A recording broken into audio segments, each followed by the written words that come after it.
Module 2-ൽ ഇനി നമുക്ക് discuss ചെയ്യാനുള്ളത് Rankine's theory for earth പ്രഷറാണ്.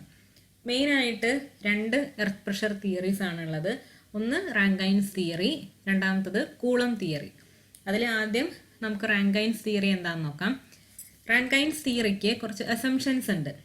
First assumption, the backfill soil is isotropic and homogeneous. അതായത് backfill soil എന്ന് പറഞ്ഞാൽ റിട്ടൈനിങ് വാള് റിട്ടൈൻ ചെയ്ത് നിർത്തുന്ന സോയിൽ, അത് ഐസോട്രോപിക് ആണ്, ഹോമോജീനസ് ആണ്.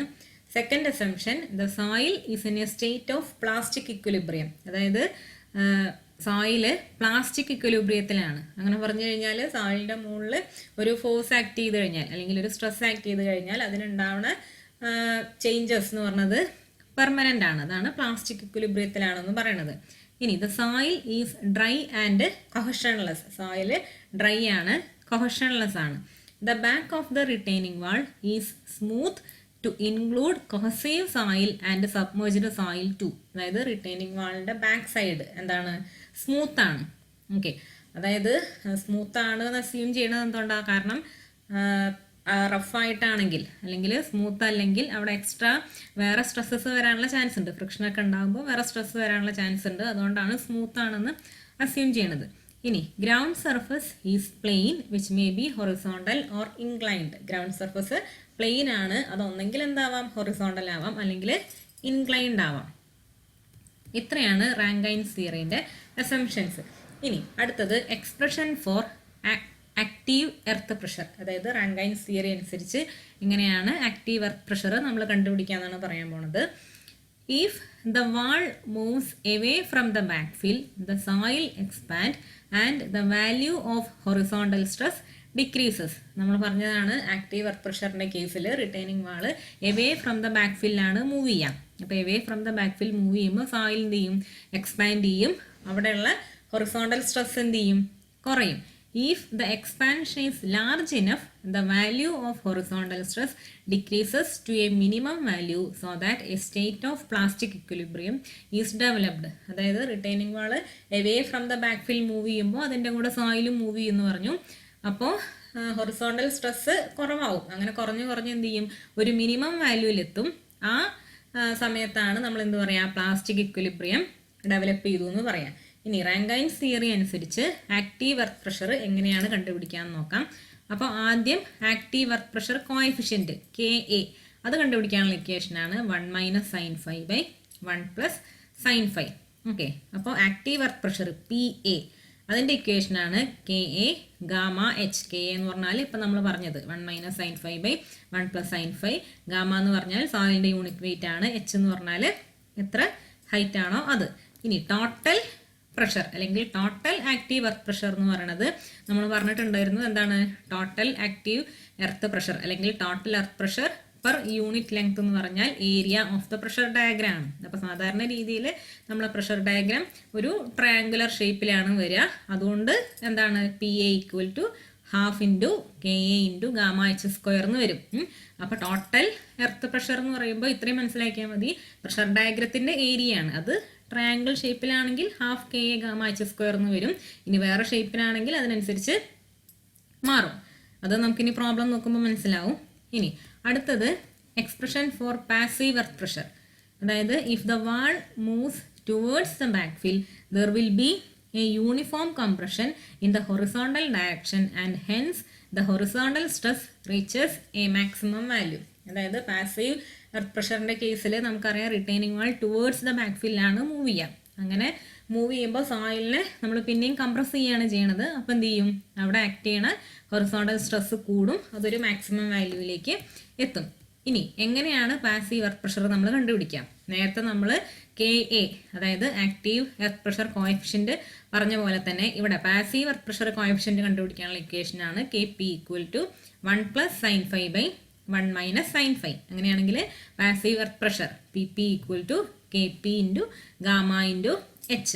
ഇനി ടോട്ടൽ പാസീവ് എർത്ത് പ്രഷർ എന്ന് പറയുന്നത് total passive earth pressure per unit length = എന്താണ്, ½ KP ഗാമ H². നമ്മൾ ഇതിൻ്റെ തൊട്ട് മുന്നേ പറഞ്ഞ ഇക്വേഷൻ ഉണ്ടല്ലോ, അതായത് PP = KP ഗാമ H. അത് എങ്ങനെ എപ്പോൾ എന്താണ് പാസീവ് എർത്ത് പ്രഷർ കണ്ടുപിടിക്കാനുള്ള ഇക്വേഷനാണ്, ഓരോ ലെവലിൽ, അതായത് ഗ്രൗണ്ട് ലെവലിൽ എന്താണ്, പിന്നെ ഒരു എച്ച് ഹൈറ്റ് താഴെ എന്താണ്, അങ്ങനെ ഓരോ പെർട്ടിക്കുലർ ഡെപ്തിൽ എർത്ത് പ്രഷർ കണ്ടുപിടിക്കാനുള്ള ഇക്വേഷനാണ് ഈ P P equal to K P gamma H. ഇനി ടോട്ടൽ പാസീവ് എർത്ത് പ്രഷർ എന്ന് പറഞ്ഞാൽ എന്താണ്, ടോട്ടലായിട്ട് എത്ര പ്രഷർ ആക്ട് ചെയ്യുന്നുണ്ട് പെർ യൂണിറ്റ് ലെങ്ത്, അതിൻ്റെ ഇക്വേഷനാണ് എന്ത്, അത് equal to area of pressure diagram ആണ്. അപ്പോൾ സാധാരണ നോർമലി ഒരു ട്രയാങ്കിൾ ഷേപ്പിലാണ് നമ്മൾ പ്രഷർ ഡയഗ്രാം വരിക. അപ്പോഴത്തെ ഇക്വേഷനാണ് P P equal to half K P gamma H square. ഇനി Rankine's theory for inclined backfill. ഇതുവരെ നമ്മൾ പറഞ്ഞ കേസിൽ നമ്മളെ ബാക്ക്ഫില്ല് ഹൊറിസോണ്ടൽ ആയിട്ടുള്ള കേസാണ് പറഞ്ഞത്. ഹൊറിസോണ്ടൽ ആയിട്ടുള്ള കേസ് എന്ന് പറഞ്ഞു കഴിഞ്ഞാൽ അതായത് ഇങ്ങനെയാണ് എന്താണ് നമ്മളെ ബാക്ക്ഫില്ല് ഉണ്ടായിരുന്നത്, ഇവിടെയൊക്കെ സോയിൽ എന്നുള്ള ഒരു കേസാണ്. ഇനി എന്താ പറഞ്ഞത്, ബാക്ക്ഫില്ല് ഇൻക്ലൈൻഡ് ആണ്, അതായത് ഇവിടെ കണ്ടോ ബാക്ക്ഫില്ല് ഇങ്ങനെ ഇൻക്ലൈൻ ചെയ്തിട്ടാണ് ഉള്ളത്, അതായത് ഈ സ്ഥലത്തല്ല എന്താണ് സോയിലാണ്. അപ്പോൾ ആ കേസിൽ പ്രഷർ ഡയഗ്രാം എങ്ങനെയാണ് വരിക, കണ്ടോ ചെരിഞ്ഞിട്ടാണ് പ്രഷർ ഡയഗ്രാം, അതായത് റിട്ടേണിംഗ് വാളിൻ്റെ മുകളിൽ പ്രഷർ ആക്ട് ചെയ്യുക എന്ന് പറഞ്ഞാൽ ഈ ഇങ്ങനെയാണ് എന്ത് ചെയ്യുക, പ്രഷർ ആക്ട് ചെയ്യുക. അതുകൊണ്ടാണ് ഇങ്ങനെ വരച്ച് കാണിച്ചത് പ്രഷർ ഡയഗ്രാം. ഓക്കെ, ഇനി ഇൻക്ലൈൻഡ് ബാക്ക്ഫില്ലിൻ്റെ കേസിൽ നമ്മൾ എങ്ങനെയാണ് എർത്ത് പ്രഷർ കണ്ടുപിടിക്കുക. അപ്പോൾ ഇൻക്ലൈൻഡ് ബാക്ക്ഫില്ലിൻ്റെ കേസിൽ active earth pressure coefficient K A കണ്ടുപിടിക്കാനുള്ള ഇക്വേഷനാണ് cos beta into cos beta minus root of cos square beta minus cos square phi divided by cos beta plus root of cos square beta minus cos square phi. അതിൽ beta എന്ന് പറഞ്ഞാൽ inclination of ബാക്ക്ഫില്ലാണ്. ഫിഗറിൽ നിങ്ങൾക്ക് കാണാം ബാക്ക്ഫില്ല് ഉണ്ടാക്കുന്ന ഇൻക്ലിനേഷനാണ്, ഹൊറിസോണ്ടലായിട്ട് ഉണ്ടാക്കുന്ന ഇൻക്ലിനേഷനാണ് beta. Phi എന്ന് പറഞ്ഞാൽ ആംഗിൾ ഓഫ് ഇന്റേണൽ ഫ്രിക്ഷൻ, നമ്മൾ മുന്നേ പറഞ്ഞതാണ്. ഇപ്പം നമ്മൾ പറഞ്ഞത് കെ എ ആണ്, earth pressure coefficient, active earth pressure coefficient ആണ്. ഇനി ആക്റ്റീവ് എർത്ത് പ്രഷറിൻ്റെ ഇക്വേഷൻ എന്താ, നേരത്തെ നമ്മൾ പറഞ്ഞ ഇക്വേഷൻ തന്നെയാണ്, P A equal to K A gamma H. അതിൽ നേരത്തെ പറഞ്ഞ കെ എൻ്റെ ഇക്വേഷൻ അല്ല ഇപ്പോൾ ഇൻക്ലൈൻഡ് ബാക്ക്ഫില്ലിൻ്റെ കേസിൽ, അത് മാത്രമേ വ്യത്യാസമുള്ളൂ. ടോട്ടൽ ആക്റ്റീവ് എർത്ത് പ്രഷർ എന്ന് പറയുമ്പോൾ നേരത്തെ നമ്മൾ പറഞ്ഞ പോലെ തന്നെയാണ് പ്രഷർ ഡയഗ്രത്തിൻ്റെ area. So P A equal to half K A gamma H square എന്ന് വരും. ഇനി ഇൻക്ലൈൻഡ് ബാക്ക്ഫില്ലിൻ്റെ കേസിൽ നമ്മൾ എങ്ങനെയാണ് പാസീവ് പ്രഷർ കണ്ടുപിടിക്കുക. അപ്പോൾ കെ പിൻ്റെ ഇക്വേഷൻ എന്ന് പറഞ്ഞാൽ cos beta into cos beta plus root of cos square beta minus cos square phi divided by cos beta minus root of cos square beta minus cos square phi. ഇതാണ് inclined ബാക്ക്ഫില്ലിൻ്റെ കേസിൽ K പിൻ്റെ equation. ഇനി passive earth പ്രഷറിൻ്റെ equation നേരത്തെ നമ്മൾ പറഞ്ഞത് തന്നെ സെയിം ആണ്, P P equal to K P gamma H. അതിൽ നമ്മൾ നേരത്തെ പറഞ്ഞ കെ പി അല്ല ഇപ്പോൾ കെ പിൻ്റെ ഇക്വേഷൻ, ഇപ്പോൾ നമ്മൾ പറഞ്ഞ കോസ് ബീറ്റ ഇൻറ്റു ആ ഇക്വേഷനാണ് യൂസ് ചെയ്യേണ്ടത്. അപ്പോൾ ടോട്ടൽ പാസീവ് എർത്ത് പ്രഷർ എന്ന് പറഞ്ഞാൽ എന്താണ്, P P equal to half K P gamma H square. Okay, ഇനി നമുക്ക് പറയാനുള്ളത് effect of water table on earth പ്രഷറാണ്. അതായത് വാട്ടർ ടേബിൾ വന്നു കഴിഞ്ഞാൽ എങ്ങനെയാണ് എർത്ത് പ്രഷർ ചേഞ്ച് ചെയ്യുക, അല്ലെങ്കിൽ എങ്ങനെയാണ് വാട്ടർ ടേബിളിൻ്റെ എഫക്റ്റ്. ഓക്കെ, അപ്പോൾ ശ്രദ്ധിക്കുക, consider A rigid retaining wall of height H if there is water table as shown in figure. അതായത് ഒരു റിട്ടൈനിങ് വാൾ കൺസിഡർ ചെയ്യുക, അതിൻ്റെ ഹൈറ്റ് എച്ച് ആണ്. ഇനി വാട്ടർ ടേബിൾ ഫിഗറിൽ കാണിച്ചിട്ടുണ്ട്, അതായത് ഗ്രൗണ്ട് സർഫസിൽ നിന്ന് ഒരു ഡി, സ്മോൾ ഡി എന്ന് പറഞ്ഞ ഡെപ്ത് താഴെ വാട്ടർ ടേബിൾ ഉണ്ട്. അങ്ങനെയാണെങ്കിൽ നമ്മൾ എങ്ങനെയാണ് എർത്ത് പ്രഷർ കണ്ടുപിടിക്കാം. സോ അവിടെ 3 ലെവൽ മാർക്ക് ചെയ്ത് കാണിച്ചിട്ടുണ്ട്, കണ്ടോ. ഗ്രൗണ്ട് ലെവൽ നമ്മൾ എ എന്ന് മാർക്ക് ചെയ്തിട്ടുണ്ട്. ഇനി വാട്ടർ ടേബിളുള്ള ആ ലെവൽ ബി എന്ന് മാർക്ക് ചെയ്തിട്ടുണ്ട്, താഴെ സി എന്ന് മാർക്ക് ചെയ്തിട്ടുണ്ട്. ഇനി അറ്റ് എയിൽ നമ്മൾ എങ്ങനെ കണ്ടുപിടിക്കും, നമുക്ക് ഇക്വേഷൻ അറിയാം. അപ്പം നമ്മൾ എർത്ത് പ്രഷർ അറ്റ് റെസ്റ്റ് ആണ് കൺസിഡർ ചെയ്യണത് കേട്ടോ. അങ്ങനെയാണെങ്കിൽ പി നോട്ടിൻ്റെ ഇക്വേഷൻ നമുക്കറിയാം കെ നോട്ട് ഗാമ എച്ച് ആണ്. ഈ ഗാമ എച്ചിനെയാണ് നമ്മൾ എന്ത് പറയുക, സിഗ്മ എന്ന് പറയാം. നമ്മൾ മുന്നേ പറഞ്ഞതാണ് ഓവർ ബേർഡൻ പ്രഷർ, അതിനെ നമ്മൾ സിഗ്മ സെറ്റ് ബാർ എന്ന് ഡിനോട്ട് ചെയ്യും.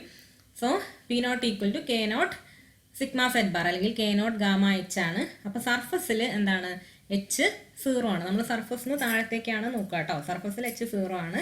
So P not equal to 0. ഇനി അറ്റ് ബിയിൽ നോക്കുക, പി നോട്ടിൻ്റെ ഇക്വേഷൻ എന്താണ്, K not into gamma. Gamma എന്ന് പറയുമ്പോൾ എന്താണ്, വാട്ടർ ടേബിളിൻ്റെ മുകളിലുള്ള ഇവിടെയുള്ള സോയിലിൻ്റെ യൂണിറ്റ് വെയിറ്റ് ആണ്. ഗാമ ഇൻറ്റു ഡി, അതായത് ബി എന്ന് പറഞ്ഞ ലെവൽ എന്ന് പറയുമ്പോൾ ഗ്രൗണ്ട് ലെവൽ തൊട്ടിട്ട് ബി വരെയുള്ള അത്രയും ഡെപ്താണ് നമ്മൾ കൺസിഡർ ചെയ്യേണ്ടത്. So P not equal to എന്താണ്, K not into gamma into D വരും. ഇനി അറ്റ് സിയിൽ കൺസിഡർ ചെയ്യുമ്പോൾ എന്ത് വരും, അതായത് ഗ്രൗണ്ട് ലെവൽ തൊട്ടിട്ട് സി വരെയുള്ള കാര്യങ്ങൾ കൺസിഡർ ചെയ്യണം. അപ്പോൾ ആദ്യം എന്താണ്, ഒറ്റ കേസായിട്ട് നമുക്ക് എടുക്കാൻ പറ്റില്ല. അതായത് K not into gamma into H എന്ന് പറഞ്ഞ് എടുക്കാൻ പറ്റില്ല. കാരണം എന്താണ്, ബി എന്ന് പറഞ്ഞ ലെവലിൻ്റെ താഴെ വാട്ടർ ടേബിൾ ഉണ്ട്. അപ്പോൾ അത് ശ്രദ്ധിക്കണം. അപ്പോൾ നമ്മൾ പി നോട്ട് എന്ന് പറയുമ്പോൾ ഈക്വൽ ടു ആദ്യം എന്ത് ചെയ്യുക, അതായത് എ തൊട്ട് ബി വരെയുള്ളത് നോക്കുക, അതായത് K not into gamma into D plus ഇനി എന്ത് ചെയ്യുക, ബി തൊട്ടിട്ട് സി വരെയുള്ള ഭാഗം കൺസിഡർ ചെയ്യുക. സോ എന്ത് വരും, കെ നോട്ട് ഇൻറ്റു, ഇനി ശ്രദ്ധിക്കുക വാട്ടർ ടേബിളിൻ്റെ മുകളിലും വാട്ടർ ടേബിളിൻ്റെ താഴെയും ഗാമ സെയിം അല്ല. കാരണം വാട്ടർ ടേബിളിൻ്റെ മുകളിലുള്ള സോയിൽ ഡ്രൈ സോയിലാണ്, അതേസമയം വാട്ടർ ടേബിളിൻ്റെ താഴെയുള്ള സോയിൽ എന്താണ്, സബ്മർജ്ഡ് സോയിലാണ്. സോ ആ സബ്മർജ്ഡ് സോയിലിൻ്റെ യൂണിറ്റ് വെയിറ്റ് ആണ് എന്ത്, ഗാമ ഡാഷ്. അപ്പോൾ താഴെ എന്ത് വരും, അതായത് K not gamma D plus K not gamma dash into, ഇനി നമ്മളെ ഹൈറ്റ് എവിടെ തൊട്ട് ഏത് വരിക, ബി തൊട്ടിട്ട് സി വരെയുള്ളതാണ് നമ്മൾ കൺസിഡർ ചെയ്യേണ്ടത്. സോ എച്ച് മൈനസ് ഡി അതാണ് നമ്മളെ ഹൈറ്റ്. ഇനി വാട്ടർ ടേബിളിൻ്റെ കേസിൽ അല്ലെങ്കിൽ വാട്ടർ ടേബിൾ വരുന്ന പ്രോബ്ലത്തിൽ നമ്മൾ ഒരു കാര്യം കൂടെ കൺസിഡർ ചെയ്യണം, അതാണ് യു എന്ന് പറഞ്ഞാൽ പോർ വാട്ടർ പ്രഷറാണ്. പോർ വാട്ടർ പ്രഷറിൻ്റെ ഇക്വേഷനാണ് gamma W into H W. അതിൽ എച്ച് ഡബ്ല്യു എന്ന് പറഞ്ഞാൽ എത്ര ഡെപ്തിലാണ് വാട്ടർ ടേബിൾ ഉള്ളത്. അപ്പോൾ ഈ ഫിഗർ കാണുമ്പോൾ മനസ്സിലാവും എവിടെയാണ് ഡി എന്ന് പറഞ്ഞ ഡെപ്ത് താഴെ, ഡി എന്ന് പറഞ്ഞ ഡെപ്തിൻ്റെ താഴത്തേക്കാണ് വാട്ടർ ടേബിൾ ഉള്ളത്. അതായത് എച്ച് മൈനസ് ഡി ആണ് എന്ത്, വാട്ടർ ടേബിളുള്ള ഡെപ്ത്. ഗാമ ഡബ്ല്യു എന്ന് പറഞ്ഞാൽ വാട്ടറിൻ്റെ യൂണിറ്റ് വെയിറ്റ് ആണ് ഇൻറ്റു എച്ച് മൈനസ് ഡി, അതാണ് എന്ത്, പോർ വാട്ടർ പ്രഷർ. അതായത് പ്രോബ്ലത്തിൽ വാട്ടർ ടേബിൾ തന്ന കേസിൽ എന്ത് വരും, ഈ യു എന്ന് പറഞ്ഞ ഒരു പാരാമീറ്ററും കൂടെ വരും. ഇനി ഈ കേസിൽ എങ്ങനെയാണ് എർത്ത് പ്രഷർ ഡയഗ്രം വരിക എന്നാണ് കാണിച്ചത്. എയിൽ നമുക്ക് കിട്ടി 0 ആണെന്ന് കിട്ടി. ഇനി ബിയിൽ എന്താണ്, ബിയിൽ കെ നോട്ട് ഗാമ ഡി അതാണ് മാർക്ക് ചെയ്ത് കാണിച്ചത്. കണ്ടോ, ബിയിൽ കെ നോട്ട് ഗാമ ഡി ആണ് എർത്ത് പ്രഷർ വരിക, അതിവിടെ മാർക്ക് ചെയ്ത് കാണിച്ചിട്ടുണ്ട്. അപ്പോൾ ആദ്യം നമ്മൾ എന്ത് ചെയ്യും, ഇവിടെ 0 മാർക്ക് ചെയ്യും, പിന്നെ ബിയിൽ കെ നോട്ട് ഗാമ ഡി ഒരു വാല്യൂ കിട്ടുമല്ലോ അത് മാർക്ക് ചെയ്യും, ഇത് രണ്ടും കൂടെ ജോയിൻ ചെയ്ത് വരയ്ക്കും. ഇനി സിയിൽ എത്രയാണ് കിട്ടിയത്, സിയിൽ നമുക്ക് കിട്ടിയത് K not gamma D plus K not gamma dash into H minus D ആണ്. അത് രണ്ടും സെപ്പറേറ്റ് ആയിട്ട് ഇങ്ങനെ കാണിക്കും. കാരണം എന്താണെന്ന് വെച്ചാൽ നമ്മൾ എർത്ത് പ്രഷർ ഡയഗ്രത്തിൻ്റെ ഏരിയ എടുക്കുമ്പോൾ എന്താണ്, ഈ അതായത് K not gamma D plus K not gamma dash into H minus D ഒന്നിച്ച് മാർക്ക് ചെയ്ത് കഴിഞ്ഞാൽ ഈ ഒരു ഷേപ്പിൻ്റെ ഏരിയ കണ്ടുപിടിക്കാൻ നമുക്ക് അറിയില്ല. ഒന്നിച്ച് എടുത്തു കഴിഞ്ഞാൽ അതിൻ്റെ ഏരിയ കണ്ടുപിടിക്കാൻ നമുക്ക് പറ്റാത്തതുകൊണ്ടാണ് എന്ത് ചെയ്യണത്, ഇങ്ങനെ ഒരു റെക്റ്റാങ്കിളും ഒരു ട്രയാങ്കിളും ആക്കി ഡിവൈഡ് ചെയ്യണത്. അപ്പോൾ മുകളിൽ ഇപ്പോൾ ബി എന്ന് പറഞ്ഞ ലെവലിൽ നമ്മൾ K not gamma D mark ചെയ്തിട്ടുണ്ടല്ലോ, അത് എന്ത് ചെയ്യും, അതുപോലെ താഴത്തേക്ക് ആദ്യം കെ നോട്ട് ഗാമ ഡി എന്നുള്ളത് ആദ്യം മാർക്ക് ചെയ്യും, പിന്നെ രണ്ടാമത്തെ term K not gamma dash into H minus D mark ചെയ്യും. അത് കഴിഞ്ഞിട്ട് പവർ വാട്ടർ പ്രഷർ എന്ത് ചെയ്യുക, ഇതിൻ്റെ കൂടെ തന്നെ മാർക്ക് ചെയ്യണം, ഇതിൻ്റെ ബാക്കിയായിട്ട് തന്നെ മാർക്ക് ചെയ്യുക, അതാണ് gamma W into H minus D. ഇങ്ങനെയാണ് എന്ത് വരിക, ഈ കേസിൽ എർത്ത് പ്രഷർ ഡയഗ്രാം വരിക. ഇനി if water table is at ground level, water table ground level ആണെങ്കിൽ, ഗ്രൗണ്ട് ലെവലിലാണ് നമ്മൾ നേരത്തെ പറഞ്ഞ കേസിൽ ഗ്രൗണ്ട് ലെവലിന് ഒരു എച്ച് എന്ന് പറഞ്ഞ ഡെപ്ത് താഴെയാണ് വാട്ടർ ടേബിൾ. ഇനി ഗ്രൗണ്ട് ലെവലിലാണ് വാട്ടർ ടേബിൾ എങ്കിൽ എങ്ങനെ വരും, അറ്റ് എ നമുക്കറിയാം P not equal to K nought sigma അല്ലെങ്കിൽ കെ നോട്ട് ഗാമ എച്ച് ആണ്. അപ്പോൾ എയിൽ പി നോട്ട് 0 ആണ്. അറ്റ് ബിയിൽ എന്ത് വരും, P not equal to K not into gamma dash ആണ് എടുക്കേണ്ടത്. കാരണം എന്താണ്, ഗ്രൗണ്ട് ലെവലിൽ വാട്ടർ ടേബിൾ ഉണ്ട്, അതിൻ്റെ താഴെയുള്ള സോയിൽ എന്താണ്, ഡ്രൈ സോയിൽ അല്ല, സബ്മർജ്ഡ് സോയിലാണ്. അപ്പോൾ ആ സോയിലിൻ്റെ യൂണിറ്റ് വെയിറ്റ് ആണ് gamma dash, K not gamma dash into H ആണ് വരിക. ഇനി എന്താണ്, വാട്ടർ ടേബിൾ ഉള്ളതുകൊണ്ട് ഫോർ വാട്ടർ പ്രഷർ ഉണ്ടാവും, അത് കൺസിഡർ ചെയ്യണം. So U equal to gamma W into H W. അപ്പോൾ ഇവിടെ ഫുൾ ഡെപ്തിൽ വാട്ടർ ഉണ്ട്, അപ്പോൾ ഗാമ ഡബ്ല്യു ഇൻറ്റു എച്ച്. ഇങ്ങനെയാണ് എന്ത് ചെയ്യുക, ഇക്വേഷൻ വരിക. ഇനി ഡയഗ്രാം വരയ്ക്കുമ്പോൾ സർഫസിൽ എന്താണ്, 0 ആണ്, എയിൽ 0 ആണ് മാർക്ക് ചെയ്തു, ബിയിൽ K not gamma dash H ആണ്, അത് മാർക്ക് ചെയ്തു. അത് ജോയിൻ ചെയ്ത് വരയ്ക്കുമ്പോൾ ഒരു എന്താണ് ട്രയാങ്കിൾ കിട്ടും. അത് കഴിഞ്ഞിട്ട് പിന്നെ എന്ത് ചെയ്യണം, പോർ വാട്ടർ പ്രഷർ ഇതിൻ്റെ കൂടെ തന്നെ മാർക്ക് ചെയ്യണം. അതാണ് ഗാമ ഡബ്ല്യു ഇൻറ്റു എച്ച് ഇവിടെ മാർക്ക് ചെയ്ത് കാണിച്ചത്. ഓക്കെ.